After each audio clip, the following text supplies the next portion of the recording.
saudara, pada siang hari ini topik kita apa? Ada yang tahu? Coba baca. Katakan empowered, equip, dan excel. Ya, triple E's. Triple E ya, jadi kita konsolidasi triple E. Jadi ini akan kita bahas pada siang hari ini. Dan tentunya kita sudah ada dua narasumber ya, benar ya Liz ya? Ya, dua pembicara yang terkemuka. Ya betul sekali. Dan di dalam sesi yang pertama kita akan dilayani oleh Pak Boyke Gosali. Kita berikan tepuk tangan yang meriah untuk Pak Boyke.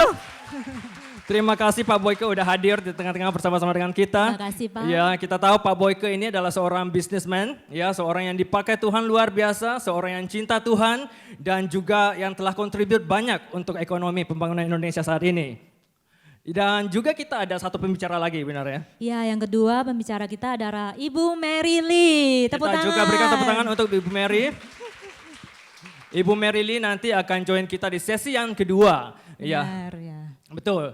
Dan kita mungkin akan jelasin sedikit mengenai program Flow hari ini. Liz, silakan. Ya, jadi kita akan memulai sesi sharing Pak Boyke di sesi yang pertama.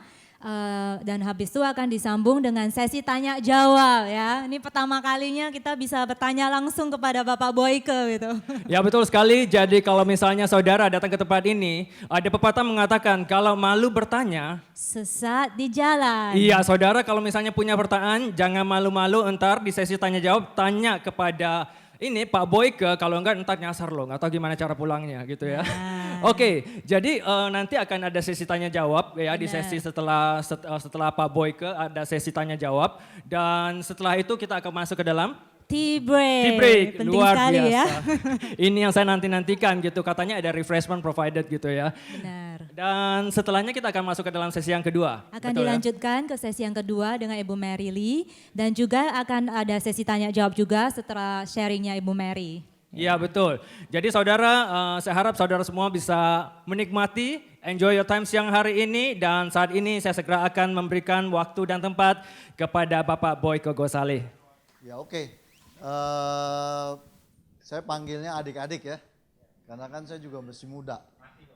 Ya oke, saya mulai mungkin dari memperkenalkan diri dulu. Saya kira saya juga nggak tahu bahwasannya kemungkinan pengalaman saya bisa kita share di sini.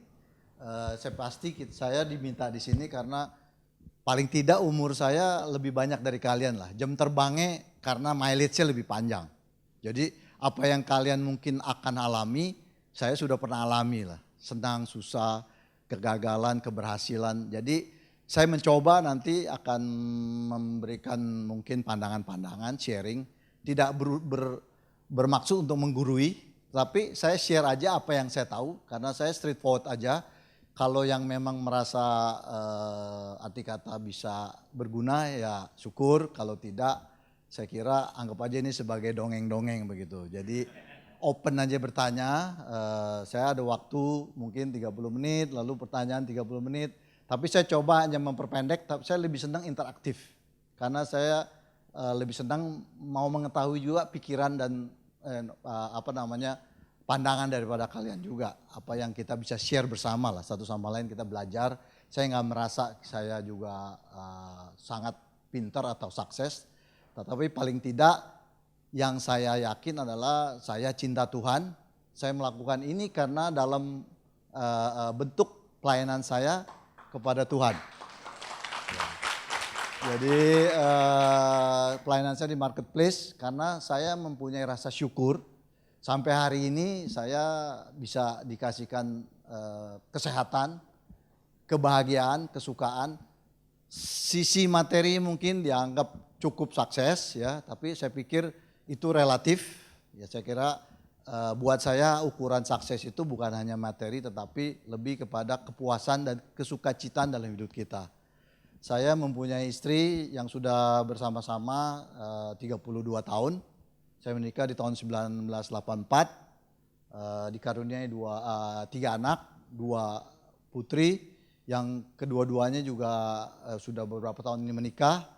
Saya ada satu anak umur 25 tahun lelaki yang baru lulus sekolah, masih baru mulai kerja di Singapura ini tahun ini di Bain Consulting.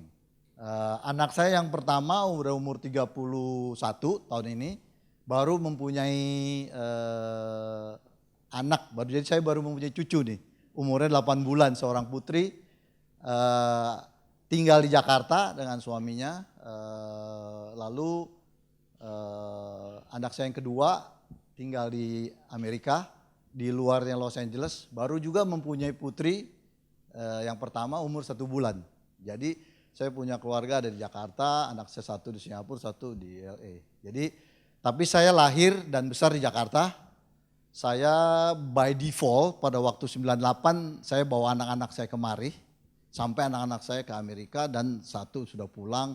Yang kedua nyangkut di Amerika karena suaminya kerja di medical doctor di sana. Baru menikah tahun lalu. Lalu yang terakhir yang laki baru lulus, jadi makanya kerja juga latihan kerja di Singapura. Saya kira umur saya tahun ini mencapai 59 tahun depan sudah 60. Tapi saya bersyukur saya dan istri sudah arti kata tetap diberikan kesehatan gitu. Saya kira itu pengalaman saya. Dan autobiografi saya. Saya lihat topik yang saya diberikan oleh panitia, bagaimana dari kacamata employer, bos atau pimpinan memandang para profesional dan arti kata supaya kalian ini bisa mengetahui apa isi hati sebagai pemimpin, arti kata sebagai pemilik perusahaan. Saya kira mungkin Anda tahu sekarang ini saya lebih banyak berperan aktif sebagai di bisnis properti. Saya punya hotel, punya shopping mall, dan juga ada beberapa dari keluarga punya retail chain. Jadi memang fokus saya lebih banyak kepada consumer dan properti juga gitu. Nah, saya kira sebelum saya masuk kepada sebagai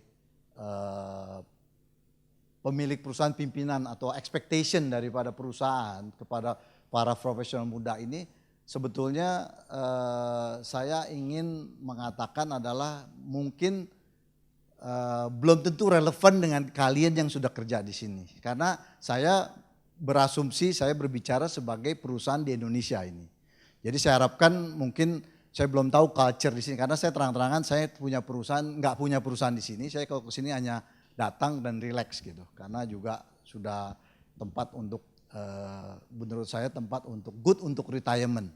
Tapi personally saya selalu yang paling vokal nih. Mohon maaf yang muda-muda. Kalau saya lihat di sini untuk yang muda-muda sebetulnya long term tidak cocok di Singapura. Gitu. Saya selalu vokal mengatakan kepada adik-adik saya, anak-anak saya yang muda-muda gitu. Kalau untuk long term, medium dan long term, saya kira untuk kalian tinggal di sini menurut saya kurang cocok. Tapi pasti tidak berlaku untuk semua. Ini pemandangan saya pribadi loh. Karena negara ini sebetulnya kehidupannya untuk kita pasti hidupnya nyaman. Tapi untuk umur-umur kayak saya ini cocok. Karena medicalnya bagus, tempatnya aman, bersih, teratur segala. Tapi opportunity-nya sangat sempit. Jadi saya akan bicara pasti lebih kepada kalau kalian nanti ke Indonesia lebih valid. Karena saya tetap berusaha dan berbisnis dan pelayanan saya juga banyak di Indonesia. Karena di sini yang banyak dilayani kan orang-orang semua udah makmur. Kebanyakan ya kan. Di Indonesia yang lebih banyak kita kayak pelayanan rumah susun yang dibangun oleh Gubernur Ahok di Marunda, itu teman-teman kami juga melayani.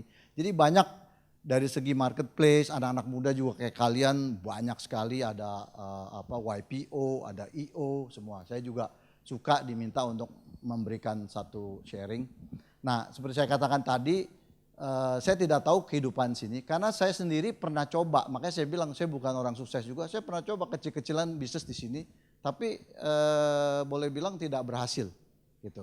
Jadi kalau katakan gagal, saya dulu pernah coba bikin franchise dapat dari Amerika, Pohwa umpamanya. Saya coba invest gitu. Very tough, very tough. Market is very small, competitive, cost is very high. Kalau dari segi bisnis, unless you doing your own business yourself. mom and pop. Baru mungkin saya kira, karena kedua, corporation di sini juga capitalnya is very big. Jadi it is very rare untuk orang yang small capital can make it big. I think it's very rare here. My observation ya. Saya pernah juga join sama orang Singapura. Sebelumnya dari Kohwa itu saya pernah invest juga iseng-iseng di namanya di construction floor, racing floor. Pada waktu itu barang-barang dari kontraktor dari China belum masuk. Tapi di sini kan very open market. Jadi slowly perusahaannya itu dari untung lama-lama kalah competition. Kalah competition karena produk kita dulu race floor saya ingat barangnya dari Matsushita, Jepang, quality. Tetapi pada akhirnya habis rugi. Tapi itu semua saya passive investment ya, saya invest. Jadi makanya saya tahu it's not easy gitu, it's not easy. Sebagai profesional, I think it's good because you learn a lot as a global financial center, global mungkin engineering atau IT. Saya kira buat dia punya, saya tahu IT, saya punya paten semua sini bagus. Tetapi untuk profesional, I think you can learn a lot. Tapi yang saya harapkan di sini saya cuma mau minta message. Kalau kalian ada kesempatan, ada waktu, ada kesempatan, kalau sudah gain experience, come back to Indonesia.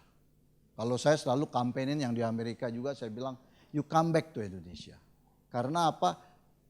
Kayak zamannya dulu kalau saya ingat filmnya Disney waktu anak-anak. Gitu. The Land of Promising sebenarnya di Indonesia.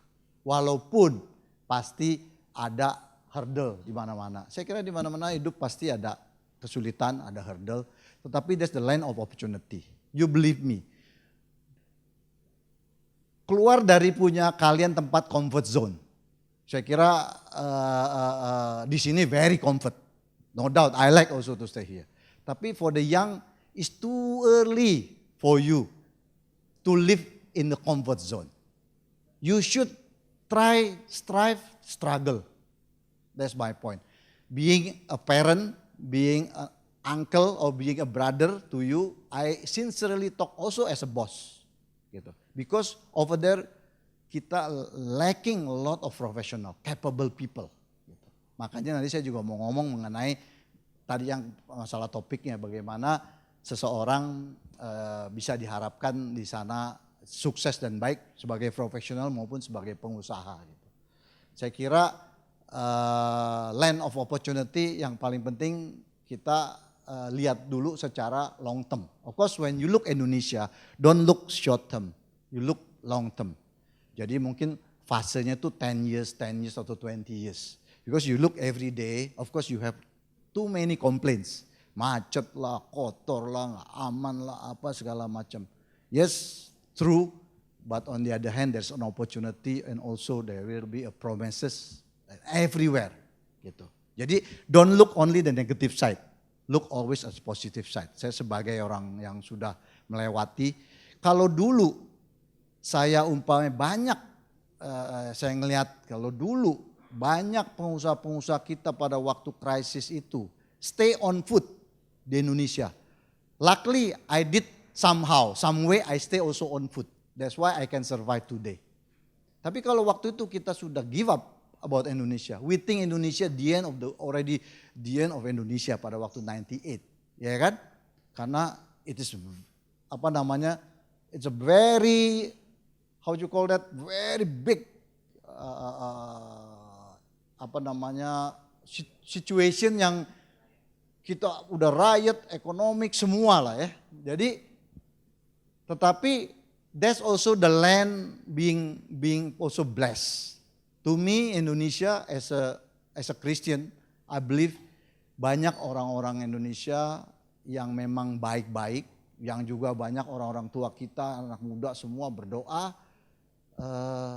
Somehow, somewhere, Indonesia always get out of the crisis with, all the situation yang kita tahu lah ya. Jadi kalau kita lihat sejarahnya ada aja. Dan saya pikir kalau melihat jangka pendek sepertinya sangat sulit. Tapi kalau kita lihat jangka panjang ya, Indonesia keep going up.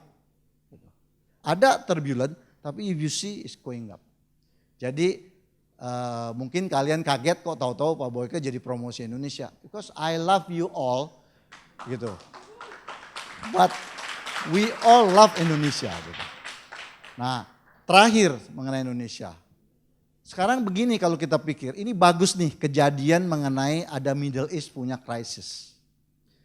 Dulu orang-orang di Europe, orang-orang di umpamanya di Greece, di mana-mana yang neighborhood to Middle East, kan dulu pikir there's no problem, Middle East is a problem. Dia boleh aja chaos, we all happy. Tapi sekarang look at the Europe, Middle East problem is a problem. Jadi if we believe Singapore also cannot survive if Indonesia is a problem. So you know, you just in the lose-lose betting. Kalau you believe Indonesia nggak make it and you live here. So I will tell you drastically, if you think Indonesia don't make it or won't make it, then you better move to US or to Australia. A bit further. Karena if we Indonesia don't make it, same thing. This regional will be all also problem. So think that way. Jadi kalau begitu kan berarti apa? Some of you, makanya saya lagi mau pikir juga, coba. Saya harapin ini semua paling cuma punya PR, mesti masih banyak kan yang pegang paspor hijau. Berarti kan you still believing somehow, right? Paspor masih Indonesia, left Singapura comfort zone. Kadang-kadang memang istri sama anak kita juga ngerti lah. Saya juga sebagai orang tua bisa ngerti. Dia punya comfort, emang perlu juga jaminan-jaminan itu juga memang this is very complicated issues. Tapi poin saya adalah, if you believe Indonesia will make it somehow, ya toh, when you already have the experience, when you have already the capability, why do you have to wait here? Why do you have to look until Indonesia becoming like Singapore umpamanya? Kan then you also late already. You miss the opportunity. Jadi maksud saya itu adalah kalau you believe Indonesia will make it somehow, then you better quickly when you ready move back to Indonesia. Karena apa? This is where you can override the wave. Like the 10 years ago, we have a booming time. A lot of people are taking the benefit of the high wave of Indonesia. Sekarang a bit slow because commodity dan so on gitu. Jadi anyway, that is enough for me. Jadi I still believe you the young professional yang mau jadi entrepreneur, yang mau jadi profesional di banking di mana-mana ya, saya nggak tahu, bisa aja kalian punya field beda-beda. Tetapi when you already gain experience, I believe Singapore is a good place to gain experience, to gain networking, to gain exposure. Probably after 5 years, after 10 years, enough is enough. Don't carry on to comfort. Then you become like me, too old, then you cannot move back. Kalau lu tuh udah too old di sini, then you cannot be back, gitu. Jadi because you grow up young from you know environment where very sterile, very clean, then over there probably it's hard to adjust when we are getting older. Kalau saya easy to adjust karena kan memang I grew up there, gitu. Jadi it's not a problem. Look at you can Google everything kan. Look at the young success people like you in Indonesia, in Jakarta. Umpamanya Gojek. You see? You name it, all this e-commerce yang kerja di IT. Ada the young entrepreneur di mana-mana gitu. Jadi there's so many. Jadi jangan lihat negatifnya, lihat positifnya juga dong. Kan fair. Kalau you lihat yang, makanya saya bilang kalau you lihatnya yang short sighted, you don't see the long sighted. Ya kan? Banyak the new entrepreneur produced for the last 15 to 20 years. Nggak kalah sama pada waktu the last 30 years. You see? I was talking with my friend who are part of the Sampurna family who sold to Philip Morris. I think about 10 years ago, if I'm not mistaken, they sold Philip Morris. We thought they're making already so much money, they are good. They sold their platform, their company Sampurna, which is worth of 5 billion. We thought they are already so fortunate kan by that time. You know how much today? The same Sampurna, the same company that Philip Morris own is 35 billion market cap in Indonesia. This is the Indonesian Sampurna. We're not talking about Philip Morris di US. The same company, the same organization belong to Philip Morris now is 35 billion. Gitu. Look at BCA. How much is BCA? The one bought by Jarum. Jadi kalau kalian lihat tuh jangan lihatnya sepertinya kita jalan memang banyak lubang-lubang. Tapi lihat long term vision. Oke, that's one. Number two. Nah sekarang saya lihat dari kacamata bagaimana pandangan saya kepada profesional. Saya pikir yang paling penting yang sekarang kita lacking adalah profesional yang real, full of integrity. Maksud saya integrity itu juga, ya sorry, saya juga harus meng-quote karena saya ini bagian dari pelayanan saya marketplace. Saya harus meng-quote juga beberapa bilanglah pengertian di dalam Alkitab kita. Saya kira di sini memang kita generasi yang muda sekarang, terutama yang di Indonesia sana, banyak yang memang lost of dia punya vision about integrity. Jadi karena memang kadangkala leaders yang ada sekarang ini banyak tidak memberikan contoh. Jadi banyak they grow up the young generation. Luckily you're not there, you're a bit sterile here. So it's good because you're still pure gitu ya. The value is still pure. That's why we need all of you to come there also to basically integrate of your good value, professional value. Kan you know, integrity itu di Indonesia is very very lacking. Is very very difficult value yang memang sekarang tuh sangat mahal. Jadi on the other way it is your advantage gitu. Because this is the part of actually very much lacking in Indonesia. Jadi you are very expert tetapi not only technically expert or experience, tapi you have to have a good value. Jadi saya sebagai bos susah mencari profesional yang full of integrity. Of course kalau kita bicara technical expertise-nya kita udah pasti lah, itu udah is a must. Tetapi kadang-kadang is a value of loyalty. I said integrity itu is a wholeness. Integrity itu udah combined antara loyalty, antara hardworking, antara umpamanya honesty, itu is one fully value. Jadi bagaimana kita bisa merasa sebagai bos itu merasa comfort, merasa yakin, confident kepada kita para manajer, para GM, para direktur yang kita bisa fully heartedly giving trust gitu to run each department, to run the company gitu or the operation or the profit center. Karena di sana tadi lacking of these people, biasanya kayak kalian ini kalau sudah jadi GM apa tuh kanan kiri temptationnya banyak. Temptationnya satu pasti di hijack kanan kiri, ya kan, di doubling, di tripling semua. Itu very hard. Itu juga sebetulnya part of the integrity. Because if you as a professional, ya, I see, ya nggak salah juga kalau dipromote, kalau di doubling. Tapi kalau buat perusahaan itu kan difficult jadinya. We want to trust people.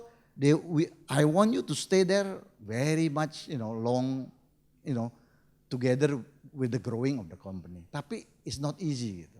Lalu kedua, belum biasa nih sekarang juga di sana kan banyak orang juga entrepreneurship karena tadi saya bilang banyak opportunity. Jadi banyak juga goda-godaan dari temen, gitu, ngajak bisnis sama-sama buka sini.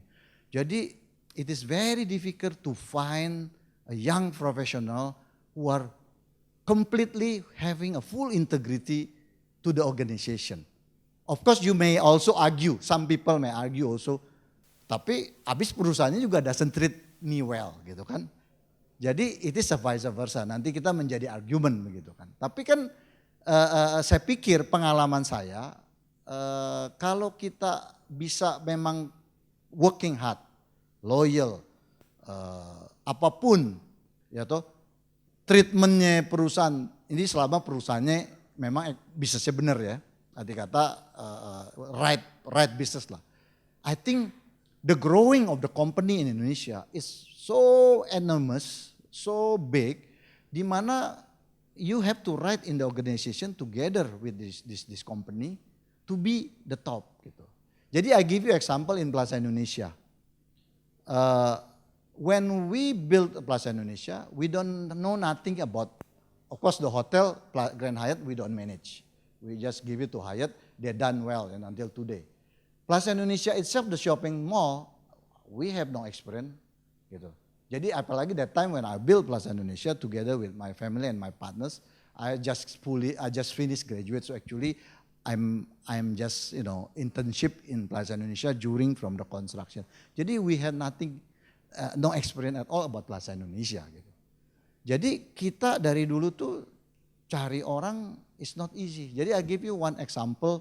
I hire that time I think about 18 years ago, the same executive itu kita hire sebetulnya pada waktu itu seorang Filipinos perempuan, dia memang lulusan dari New York, married with the friend's husband, bankers. Jadi dia karena bankersnya dia kerja di Indonesia, dia juga pulang, dia ikut. Sebenarnya dia kerja itu sebagai sambilan lah, intinya karena husbandnya kan ekspatriat. Jadi dia kerja sama kita sebenarnya sebagai manager di we started to hire her as a manager of communication only. She doesn't know anything about shopping mall Plaza Indonesia. Tetapi memang saya lihat selama dia berjalan about 15 to 18 years nowadays, itu memang that's what you call a fully, ya pasti kelemahan ada, a fully capable person full of integrity. Jadi pasti honesty-nya, loyal. Nggak pernah, pasti saya yakin, saya sering ngomong sama dia dari dulu. Pastilah, Plaza Indonesia kan you know lah, they are famous. And this Mia Egron namanya. Pasti saya bilang, you secara manusia, saya yakin mall-mall itu bertumbuhan. Dulu kan belum ada mall yang top-top seperti sekarang. Jadi kita one of the first, the top end mall. Saya yakin, saya bilang pasti you kenapa nggak di hijack. Dia bilang no, because if I like the company, if the company give me chance to grow up, I will stay with the company until I finish. So this is the kind of integrity that we like. Jujur, kerja keras. Nah, maksud saya juga integrity bukan hanya jujur sama loyal, tapi kerjanya dong, hebat. Jadi kenapa dia bisa naik? Dulu hanya manager communication. Waktu saya shortage of these people, saya terus kasih dia. This is the real experience that happened. Today, what I'm trying to say about her today, since last year, I give my everyday responsibility as a COO of the company. So I can halfly retired now already. I can trustfully, to her about running the whole Plaza Indonesia as a top person. Gitu. Jadi betul-betul dari orang hanya cuman PR, communication manager, sekarang jadi CEO. Tetapi karena apa? Dia mau belajar, dia kerja keras. Dia mau mengetahui dan kalau dikasih responsibility, that's why the full of integrity. Nggak ada pernah question, lembur atau apa dari zaman dulu atau this is not my responsibility. No, anything yang beyond of her position, her portfolio, she always take it lovingly, enjoy, gitu. Kerja betul ada kadang-kadang ya kita ada heated debate. Argument karena kan pasti kerja semua stres. I kept once in a while also debating in the old days ya with her. Kadang-kadang memang kan namanya sorry ya, kadang-kadang wanita kalau sudah kerjanya ini kan agak stubborn, gitu. Agak stubborn. Ya, luckily I'm a very open minded lah. Kita bisa heated debate, tetapi I know she argue based on professionalism, what her belief. Not based on personal. So I have to also take out my personal feeling. So that's why we got along together until 18 years today. And until last year we said, okay, it's about time for you to take over my helmet. You become the CEO. So this is kind of the mentality yang saya pikir memang what we require in Indonesia and also probably in the company here. I don't know about the culture of the company here. But I fully believe this are the culture of the Indonesian company. They want to grow up with the executive, young executive like you. Then can be basically, like I said, confident, gitu kan, to really give the free hand to the people. Makanya sekarang pada akhirnya saya lihat juga karenanya begitu, kadang-kadang memang banyak keluarga-keluarga seperti my friend, ya akhirnya dia mesti percayain growing up-nya kepada family. Sebetulnya kayak chicken and egg. Some people said, okay, you professional never go up to the level of where the family is. But I think now the new organization, the new conglomerate, their thing is different way. But on the other hand, they also have to trust that this professional will also can be trusted until the end juga gitu. Jadi it is two to tango gitu. Jadi saya pikir opportunity is there for you to be success with the company, growing up together to become a big, or high position in the company, to join, or to if you want one day probably you can be also part of the owners of the company, or you can shifting after the experience with the networking, you can make your own business juga gitu. Either you stay long as a professional, kayak saya yang sama saya punya CEO itu Mia Egron, I keep saying to her, if you want thinking already prepared to retire, you tell me what kind of retirement business that you like to be. Because I know she's not going to be in Plaza Indonesia forever. So I also have to be fairly enough to basically pikirkan bagaimana dia punya retirement plan-nya kan. Tetapi she doesn't think that way today because she's focused on being the CEO. Jadi sebetulnya banyak perusahaan-perusahaan memberikan kesempatan kepada the young people to be also part of the owners, probably not on the holding, but making maybe the subsidiary or affiliate together based on your skill, based on your contribution. Because the company also need to expand anyway. So they will give you the chance if you are capable and you are trustworthy, trusted enough, to be part of the growing of the company as a also owner gitu, from the subsidy side gitu. Jadi saya pikir tadi itu saya cuma satu kata aja. Saya pikir kalian sudah tahu, kalian bisa semua ngerti. Integrity is very important. Jadi di mana-mana kita integrity itu arti kata kita nggak boleh komplain terlalu banyak, kita nggak boleh lihat kanan kiri, kita jealous kanan kiri, kita berhitung kanan kiri. Yang kalau orang Singapura bilang kiasu gitu kan, ya nggak boleh kalau di Indonesia, karena that's not integrity. Karena integrity kalau di Alkitab kita kan bilang, whatever you in front of the God, has to be the same in front of man. Karena nggak bisa, kalau nggak itu hypocrite. That's what not integrity. Jadi biarpun itu bos you atau bukan bos you have to be the same. Gitu. Jadi as if they are like your God. I always keep telling our people gitu, bahwasanya you not watched by the man, but you also watched by God. So if you have that kind of value, I think sooner or later you will be raised up. I think God will see gitu. Karena yang negatifnya, saya pada waktu itu, I think I have no secret. I have no secret. I got recommendation from my friend from Singapore. Dia dulu pernah IT man. Saya no secret, IT man. Christian. Jadi not all Christian is good. So when you talking about integrity, don't say dia Christian, they're talking about lip service.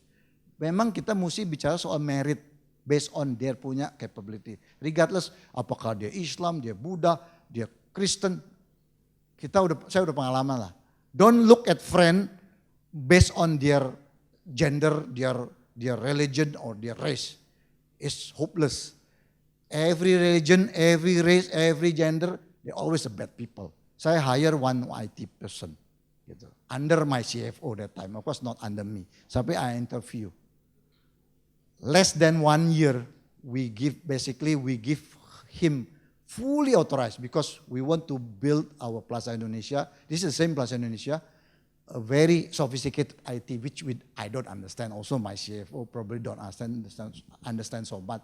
Jadi kita hire one from Singapore Indonesian. Katanya Christian, dapat reference, ya kan? Hire. Karena kita terlalu percaya, kita sangat fully percaya based on those gitu kriteria. Kita lalai gitu. Ternyata ya God knows, as I said, dia boleh menyembunyikan dari manusia. Tapi God just happened to me, that's why I believe God always watching. Karena no matter how people trying to hide something, against me, against my company, there always things that, being revealed. Jadi within a year, dia bisa making a fraud. Itu kira-kira pada waktu itu, kira-kira about probably 3-4 years ago ya. Itu bisa di atas 10 miliar dari pembelian IT. Dia bisa memalsukan, mestinya umpamanya kita beli software dari, kita kan selalu pakai umpamanya IBM atau apa. Dia bisa bikin sendiri, dia memang pinter. Dia bisa memasukkan, intinya pokoknya fraud lah. Tapi somehow by just small thing, kita bisa found out gitu. Nah maksud saya, that's how you call a professional yang katanya lulusan dari Singapura, pernah kerja di Singapura, yang kita admire seperti kalian nih kan. Jadi jangan begitu, akhirnya apa? We have no choice. To me, kan kebetulan orang Kristen, mamanya sampai ini saya kasih contoh. Jadi saya biarpun Kristen tapi kita mesti very profesional. Jadi mamanya datang, kan kita orang Kristen sama orang Kristen, kan mesti memaafkan. Ya kan? Betul.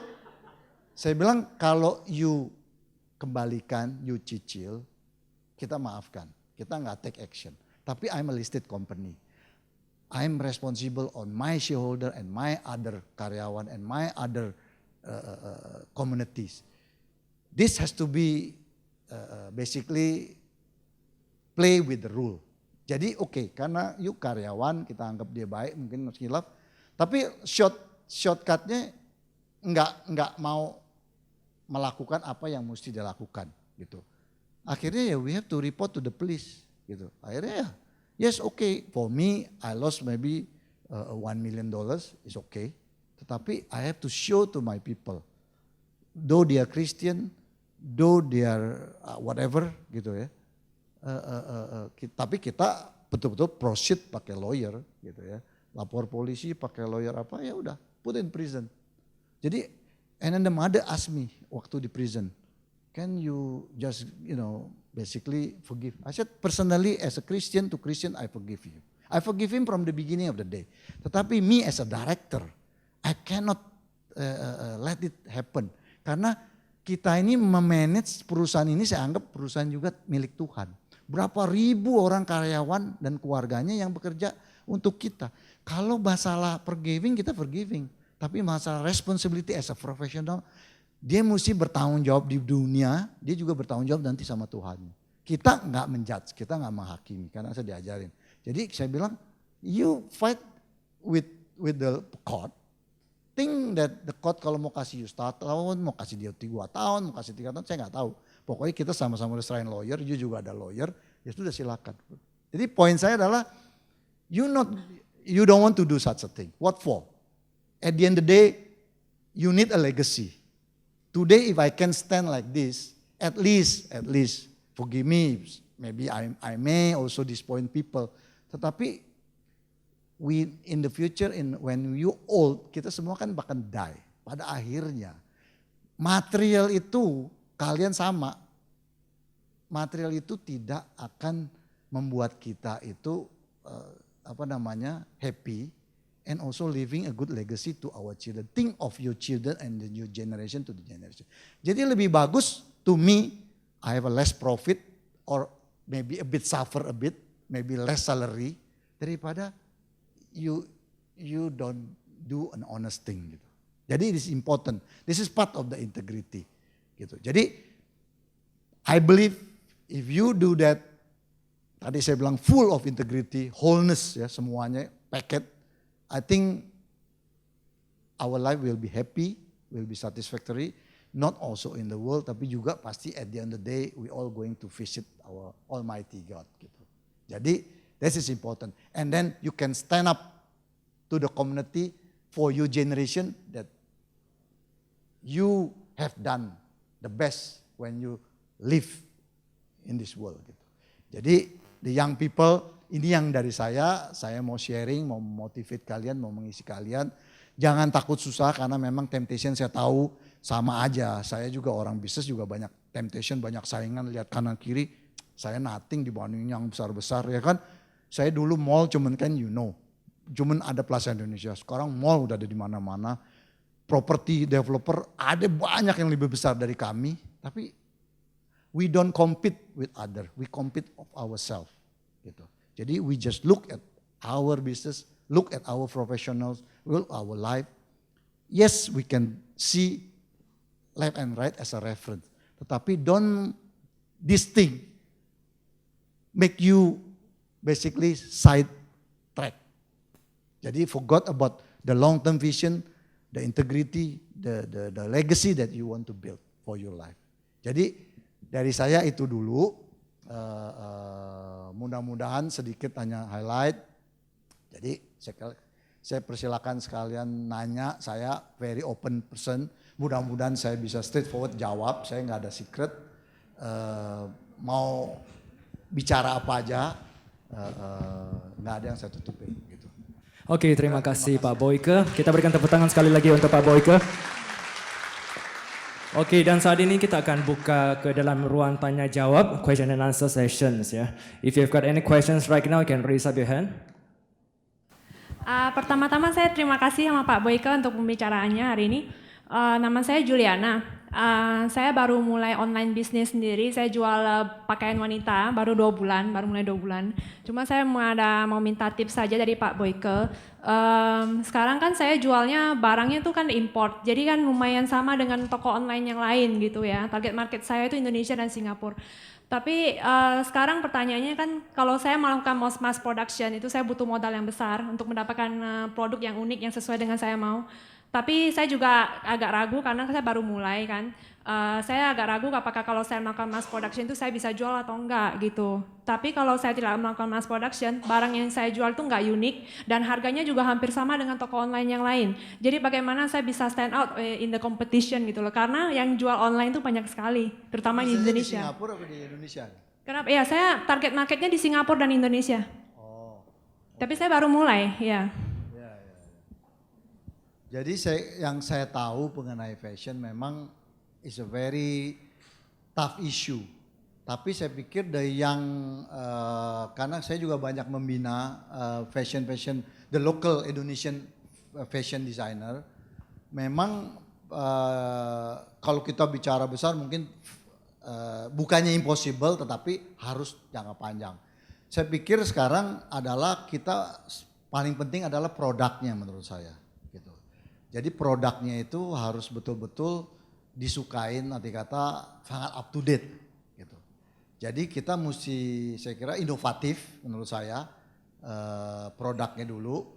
Kalau you bikin produk ini. Tapi kalau hanya e-commerce-nya, saya nggak tahu maksudnya e-commerce-nya kan. Produknya bikin nggak? Enggak, saya nggak bikin produk. E-commerce-nya aja? Iya. Nah kalau e-commerce-nya memang saya rasa begini. Saya sendiri bukan orang IT. Saya tahu banyak anak-anak muda yang pinter IT di Indonesia mau mencoba e-commerce. Ada yang sedikit make it, tapi kan karena banyak kompetisi kan juga banyak juga yang nggak make it.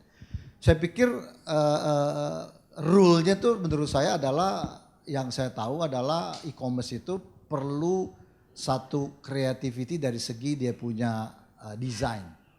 Desain itu penting sekali. Bagaimana you bisa mengabsorb bukan hanya cuman menurut saya bukan hanya cuman e-commerce seperti biasa, tapi somehow you have to look at the ITs and the design itu combine. Sehingga conveniences daripada e-commerce you itu adalah sangat disukai gitu. Dan juga mesti ada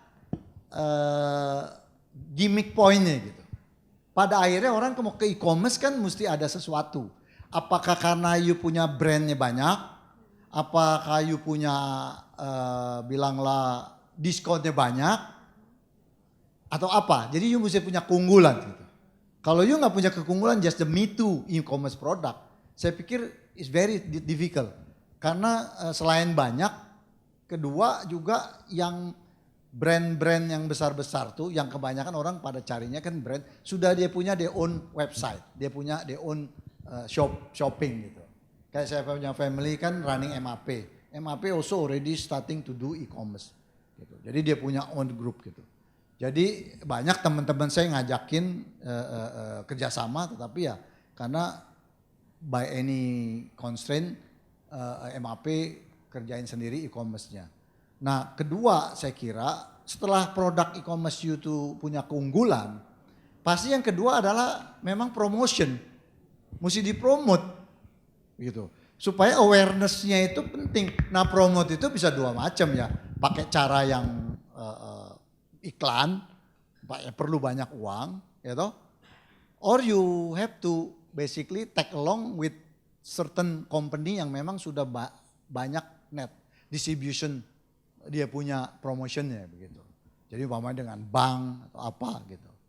Jadi itu yang saya kira kedua, perlu promosi yang sangat spread. Target marketnya tergantung juga kan, you mau promosi kemana. Kepada the young, kepada yang the middle class, up, apa segala macam. Jadi lihat kota mana yang you tuju. Jadi itu penting juga, distribution daripada you punya sosial medianya segala macam itu penting. Yang ketiga pasti pada akhirnya kan juga itu semua perlu modal gitu. Nah kalau you sudah punya produk, you sudah punya konsep, saya pikir pengertian saya, believe me, di Indonesia tuh banyak sekarang apa melalui Singapura atau melalui Indonesia sendiri banyak PE yang sebetulnya looking for opportunity. Jadi bisa 2 million, 5 million, 1 million, ada yang above, looking for always above 10 million, tergantung where are you gitu. Dan ada juga yang individual gitu, individual side business gitu. Mamanya ada director di mana dia punya uang, kan banyak orang yang punya uang, jadi dia believe in you gitu. Jadi that's how actually Gojek started. It's the young graduate from Harvard. They just do among themselves gitu. Then they have a few PE coming. They keep issuing new shares gitu ya.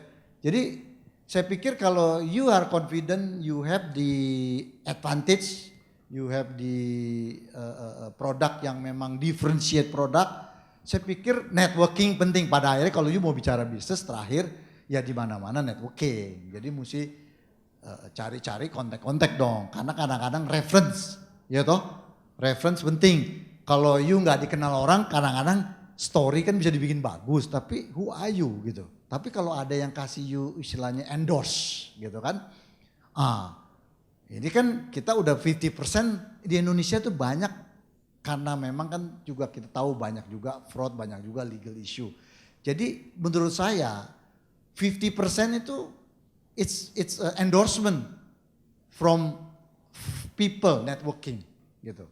Sehingga if you have a friend yang bisa endorse you, especially kalau dia memang di bidangnya situ, saya pikir the private equity, the private investor atau individual yang punya network itu pasti banyak uang.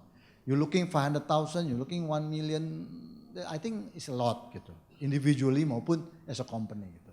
Jadi don't give up, saya kira banyak juga yang berhasil gitu. Jadi tapi itu kembali lagi at the end of the day is where you differentiate your product, where your passion is. Kalau you cuma tiru-tiru itu, don't waste time lah gitu. Menurut saya better you have to believe on your product. That's why I don't know about IT, then you better dig out about that more and more gitu. Jadi and maybe you join with a team.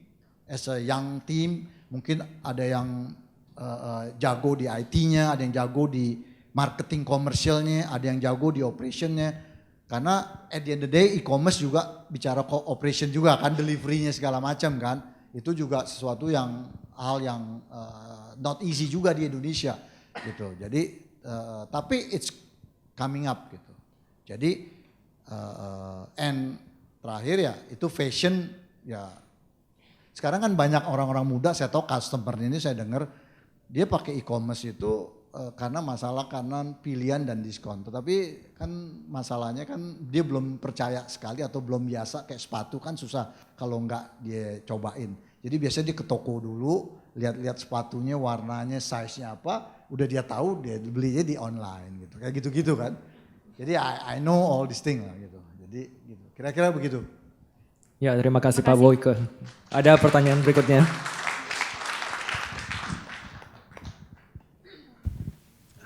Perkenalkan Pak Boyke, nama saya Andrew. Mungkin pertanyaan saya ini dari sisi professionals ya. Tadi Pak Boyke mengatakan kalau kita para professionals dari Singapura ini go back to Indonesia untuk keluar dari comfort zone lah kalau gitu. Saya pernah melakukan hal itu tahun 2013. Waktu itu saya kembali ke Indonesia, saya join US MNCs lah. Tapi ada masalah yang saya hadapi di situ, perbedaan culture. Begitu kita berbicara tentang integrity, kita di sini ya kita be honest, be straightforward gitu. Tapi ada kalanya waktu itu atasan saya kurang bisa menerima straightforward sama honesty yang saya lakukan. Jadi ya kalau cuma sebatas professionalism, yes okay, but don't take it personally lah. Tapi unfortunately kejadiannya masalah ini dibawa sebagai personal. Jadi setiap apapun yang saya lakukan di perusahaan itu dianggap salah gitu. Jadi seakan-akan hendak menggiring saya keluar dari perusahaan itu. Nah, sekarang pertanyaan saya, bagaimana cara kita jika kita mau kembali ke Indonesia menghadapi situasi integrity itu? Ya, terima kasih Andrew. Jadi memang saya bilang makanya semuanya itu pasti kalau saya merasa diawali, you mesti doa juga dulu. Kira-kira what are the field, ya toh, yang you di ke Indonesia itu kan memang is a lot of challenge juga kan. Jadi kalau memang you bantu doa itu saya yakin percaya saya pasti ada buka jalan. Of course as a human now, as a professional, memang you mesti pilih juga perusahaannya. Karena kan ada perusahaan yang ya kita bilang small, multinational, local corporate. You juga mesti lihat juga vice versa. Sama juga dia milih you juga mesti milih dia pinter-pinter. Apakah culture-nya itu kira-kira bisa depend on. Kadang-kadang kita nggak ngerti kan, kalau you main tubruk aja, ngambil perusahaan-perusahaan yang kan banyak juga yang culture-nya mungkin nggak sepaham gitu. Itu satu dulu gitu. Kalau memang you sudah kebetulan bilanglah just by God grace, you sudah dapat perusahaan yang culture-nya correct lah gitu ya, umpamanya. Contoh perusahaan saya gitu, culture-nya very open. Itu saya kira matter of passion. Kalau saya rasa pasti ada gap, karena mungkin di sini you terbiasa delegate. Belum ada gap sama you punya neighborhood ya kan, you punya fellow ya kan, working. Tetapi you juga mesti namanya sebagai orang baru dan sebagai profesional, you mesti punya endurance, you mesti punya resilient, jadi passion. Arti kata nggak apa-apa, kita juga kadang-kadang ini bukan hanya kalian, itu problemnya biasanya the young international graduate, apalagi yang international graduate, dari foreigner, not like Singapura aja, termasuk anak saya, itu punya karakter selalu pikir dia udah yang paling the best, dia udah paling pinter, udah paling bisa dan paling ngerti. Kadang-kadang perusahaan kalau begitu pun, they might think that you're smart, tetapi kan kadang-kadang ada pemikiran-pemikiran you don't know what they call pamannya company politik, cultural, atau vision yang you kagak bisa mengerti. Nah, saya bisa ngomong gini karena saya sebagai orang tua kepada anak saya dulu lulusan daripada di Amerika gitu ya. Dari awal saya udah tahu karena saya aja zaman dulu kepada orang tua kita ya kadang-kadang ada cultural gap. Kita lebih tahu lah ya kan. Kita apalagi kalau anak sekarang, papi kita IT lebih tahu lah dari you. Emang saya nggak ngerti pakai laptopnya susah ya kan. Jadi kita cuma bisa pakai sekarang oke lah lumayan pakai smartphone sedikit. Tetapi poinnya adalah dari sisi technical maybe theoretical benar. Tetapi because this is a matter of business and culture and organization yang you kan dia lihat sebagai bos tuh scope-nya besar. Kadang-kadang there's a company politik yang dia juga lihat dia nggak bisa terus menangin you. Contoh you bener. Tapi dia nggak bisa mentang-mentang, terus dia kan nggak boleh juga 100%, dia juga mesti punya bisnis risk kan. Merombak sesuatu tuh secara drastis, umpama contoh. Jadi dia kalau langsung begitu takutnya rock the boat juga. Gitu. Nah itu saya selalu ngajarin kepada anak saya. Makanya itu selalu anak saya bilang, contoh yang tadi saya bilang, anak saya kerja yang di Singapura ini, kerja di Bain. Saya bilang jangan kerja sama papi dulu, kerja dulu di luar. So you know, jadi they treat you very independently, very professionally. Ntar kalau you udah bagus, baru itu pun seperti anak saya yang pertama dulu kerja di IT Kearney, terus sekarang baru bantu di saya. Itu pun perlu waktu adjustment dan I let her to go coming from the bottom. Karena baru dia realize after 5 years dia baru sekarang ngomong. Then I remember and I realize what did you say, why do you stop me, why do you argue with me. Karena apa? Kadang-kadang orang-orang muda itu profesional yang sudah merasa bisa, mereka nggak melihat background of the policies, background of the decision. Jadi yang my advice is to you adalah pilih perusahaan yang culture-nya bagus, stick in it, just contribute, don't make any complaint atau apa. Jadi just do it gitu. Just do it in the joy gitu. Sehingga you among friend juga you bisa disuka gitu. Jadi jangan pretend the local people don't know and you know more gitu. Itu penting culture mentality itu. Sehingga you bisa di-accept because why? No one know how smart you are. No one can work by yourself. You have to work with the peer. Udah pasti gitu. Jadi is to gain their trust of the peer, to gain their comfort, they can get you support. Then because you probably have more knowledge. I mean some people maybe they started also they jealous already gitu loh. Some people may trust you, some people may already trying to make you to try to make you problem gitu. Jadi saya pikir itu perlu kesabaran. Anak muda perlu kesabaran, sabar aja terus titi dan jangan cepet-cepet. Waduh, kadang-kadang saya udah melakukan ini kayak saya nggak dilihat sama bos saya tetap nggak dihargai. Ya itu makanya tadi saya bilang harus ada faith juga. Makanya itu perlu di dalam hal ini kita memang kadang-kadang suka nggak suka, you have to have a faith, you have to have belief. Kalau memang pada waktunya what you do is not for man but you do only for God gitu. Jadi then you can be joyful no matter they pay you less, they appreciate you less, tapi you still doing it for the God kingdom gitu. Jadi I think that could be a help for the start gitu. Baru the restnya hopefully it will be easier gitu. Kira begitu. Mungkin bisa menjawab you punya sedikit pertanyaan tapi that's what I know gitu. Pak, Oke, satu pertanyaan yang terakhir ya Pak. Ya. Pak, terima kasih. With permission, dengan izin. Yes. Because I'm more fluent in English than Yes. in Bahasa. Yes. Now, I appreciate very much indeed of your food for thought from the heart and your spiritual principle guiding you in whatever circumstances. Well, the citation of 2 incidental, 1 Filipino and 1 Singaporean more or less, well, it's an eye-opening.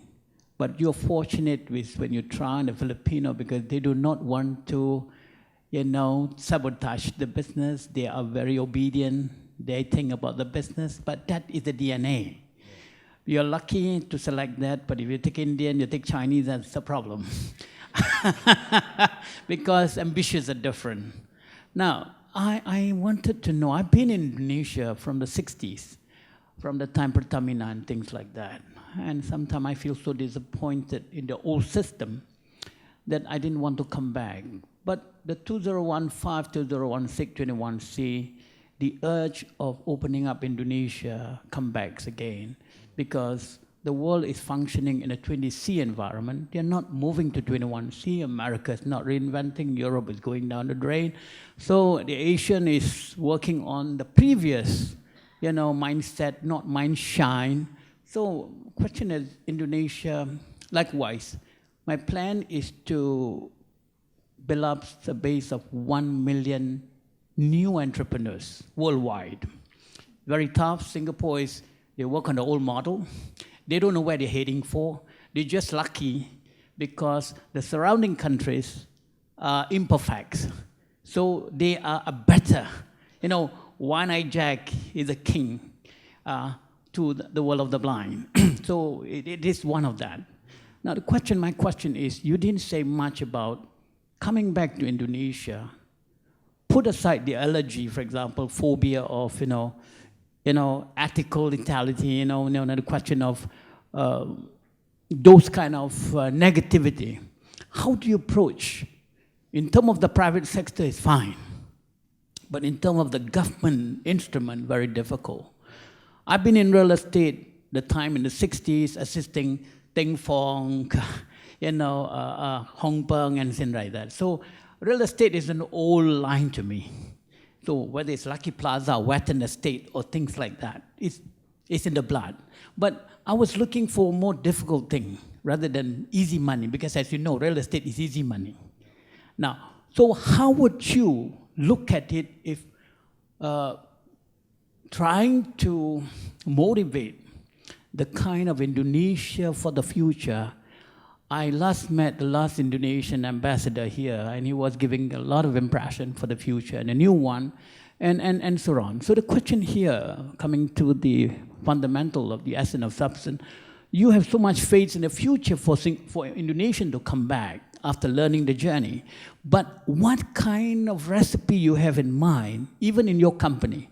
I've seen the mall in the Middle East so much, but you see very much not the kind of mall that you think are the kind of something refreshing. It's not the kind of challenges. So it doesn't mean that Indonesia cannot do that. Even in Sulawesi, things coming up very big way. So the question is that, do you think that the Indonesians are ready for a new adventure? It has to be clean and honest, rewarding, and satisfying. Are you going to say that you are already there? Are you say that there's no turning back? I don't know. Help me with that. Thanks a lot. I think it's a very, very tough question. But let me address like this. You cannot solve a situation is only one day. But as I said from the beginning, when you look something, you have to look, based on the past reference. You look, Indonesia has to be very much, long term, right? But what I'm trying to say is, today, if I flash back, when my generation last time, there's so many complaints on the old, era, right? So God opened up. Today we have democracy, because every young generation last time wishes to have democracy. Then we have democracy, and today we still complain, too much democracy. So, but it's given. There's nothing we cannot nothing we can do to change that back to the old ways. It's just you have to adapt to the situation. This is the stigma has to be very clear that yes, we will still have a problem. We are not saying today we are already perfect. By far, we are not perfect. But please just let the time pass. Let the nature settle by itself and do whatever we have to do. This is the most important philosophy and vision first you have to think. Then number two, when you're talking about government, yes, today we have a problem, big problem, and has been so many a problem, in the government, basically policy and environmental and also political. Of course, I will not suggest to you today as a professional, unless you have a heart like Pak Ahok, then it's different. Then you really work for government, you don't think about your life. You think really for the sake of the country. If you have that calling, that is, let be it. This is beyond the discussion, because I'm coming from entrepreneur. You have to sacrifice about your income, you sacrifice about your family, you sacrifice about your life. But if this is your calling, let be it. I support you. You have to do that. Because why? Like you're saying, if our government also cannot be improved, along the line, also giving us the impact as the private sectors. So we want also our government to improve. But the way they improve is too slow. But why is too slow? Because people like us, there's only one Ahok. If we have 1,000 Ahok, could be speedier, you know. So that's how it's important. So basically, if we knows that the government will work slowly and we cannot contribute to the government, choose the private sectors first. Because it's dangerous if you don't understand about the government situation, you know, then you deal with the government, you may end up, you know, disappointed, or you may end up, some people mistakenly, you might end up become victim, being imprisoned by KPK, you know. So that is also, I don't want you to be like that. Because you may not purposely doing that. You may be asked by your boss to deliver some money and then suddenly you become the victim. You don't want to do that also. Jadi this is a problem also, I know that. Tapi if you work in the very good environment, good organization, there's so many good professionals that you can contribute in your way. Gitu. Jadi so many area that you can contribute basically to the government. What I suggest, if you want to work in the government, you really thinking of politics. Some people of you, this is what actually Ahok. God gave Ahok for us, your generation later, to see there is no more racial, there is no more, you know, discrimination, that everybody have equal chance. So long as you're clean, working hard, integrity tadi, honesty and everything, and you just really do. So this is actually a good model to be opened up by God, you know. Then hopefully it is becoming, how to call that, a reflection to the future generation. Because in my days, this kind of thing kan impossible. Sekarang kan jadi in your days it's possible. Jadi yang things that we think is impossible in the past, today is impossible. It's possible. Jadi it is also the benefit of it, of democracy. There is positive, of course there's always negative. Gitu. Nah, okay, I've been talking. I know I was having also discussion many times with the government people, with the politician. Yes, how can we bring these talent people like diaspora? Apa kan government? I know government have a good intention, tapi they just don't know how to do it. This is another challenge still to be remain. Tetapi at least if every one of us giving a voice, sound it all the time, that we support, you know, the country in many way we can. Hopefully, through many also young generation politician, government executive, now I think they are responding more, you know, to these people, and then they giving, like probably this is one of your question, how, for example, we give so much, a certain compensate their losing of their comfort or their income or what, you know, to the people who is going to come back to Indonesia. It is a challenge. That's why I prefer that you go back to mostly to the private sector first, and then the private sector, I think they value more and they compensate you more, or they can facilitate you more. Gitu. Jadi my saying is there is no one single solution or quick fix, but we just have to believe. We just have to believe. We want to write to the betterness of Indonesia in the future, or we just want to be in the sideline, seeing, and then, you know, later probably we might miss the opportunity. That's what I'm trying to say. Then we all of you, you know, here. For me, I'm already 60. I'm past already. But some of you, 25, 30, 40. So think when you're 60, 70, what are you going to do here? Think that way. If you think that the risk is too big to sacrifice your comfort here to speculate there, then it is your choice also. But what I'm trying to say is, at the end of the day, I see all my family, my relatives who are moving to US, who have become old. Last time they migrate, they are happy when they're young, the children. And after that also they're having a problem now when they're old, 70, 80, even in the US. Who's going to take care? At least you don't have a family there. Jadi my thinking is, forget about, you know, government problem. Think what we can do for our family, ourselves, and just follow whatever we can do, of course in the considerate way. Jadi, last one, if either one of you that actually willing even to sacrifice more, actually the growth is also not only in Jakarta.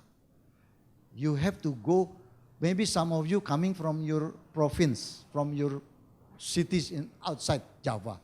Actually, you have to come back there. I think because of the decentralization of the government, actually, everywhere, that's actually giving the contribution of the growth to Indonesia. Work not always in Jakarta, because we always thinking work always in the big city. Work in the small city. You become a jewels of that city, because you're the smartest among all probably of that small city. But those small city actually got potential. Probably you are nothing in Jakarta because there are so many people and competition. But if you go like in Sumatra, in Kalimantan, Sulawesi, there's so many opportunity that actually can be derived, even for consumer product, for natural resources, anything. Actually, you can start up by that. But of course, again, anything need to sacrifice. Even Moses, when they want to go out of the, to the promised land, takes 40 years, kan? So you have to maybe go through that, this desert time, So to me, I think still, I believe, looking at the big picture, don't waste your time, don't waste energy. Of course, if you feel you have already good enough capacity, experience, and waiting for, of course, you have to have also opportunity there. I mean, networking. I think, don't ignore. Because rather than we waiting, we keep some of my friends saying, yeah, when, like you're saying, when is Indonesia going to be like Singapore? So, urus KTP isi, urus ini isi, yeah. Then, you waiting on the sideline. Actually, it may never happen, but doesn't mean that this thing, little thing that you are complaining, actually is that important for you to wait so many years, you see. Actually, you just ignore the small thing, but actually you look at the big thing, then you hit the big thing. Because if you're complaining about macet, kapan macet selesai, traffic, when is the legal complete? But is it really that matter for your situation? This kind of irritation or uneasiness or disturbance. But if you look at the long term, focus, that's what people make it over there. That's what I'm saying. That's what, again, I admire with the Philip Morris. Why? I asked my friend, I said, did they do anything different? What actually your organization? Dia bilang, Pak Boyke, the sadness. They did everything same what we have been doing the family. Including the plan, the expansion, including the brand, even the company, they don't change the name, Sampurna. They are not saying they do like something new. They just follow, adapting the same Sampurna company. Of course, they may be more focused, but they see actually 20 years ahead. They saw what we didn't see. That's what the problem is. So like what we are saying, we see sometimes because of this, because sometimes we are Indonesian, we look, very short-sighted. But like Philip Morris, they look at 10, 20 years, 30 years. That's why the same company was 5 billion. Of course, also because of the economic. But that's what they also calculate. That's why they calculate the span of the economic growth. They anticipate, same company, same organization, probably maybe a few expatriate coming, same brand, same factory, which they already also, that time, the same factory, they already also complete the expansion. Now they run it from 5 billion into 35 billion. The same BCA is growing.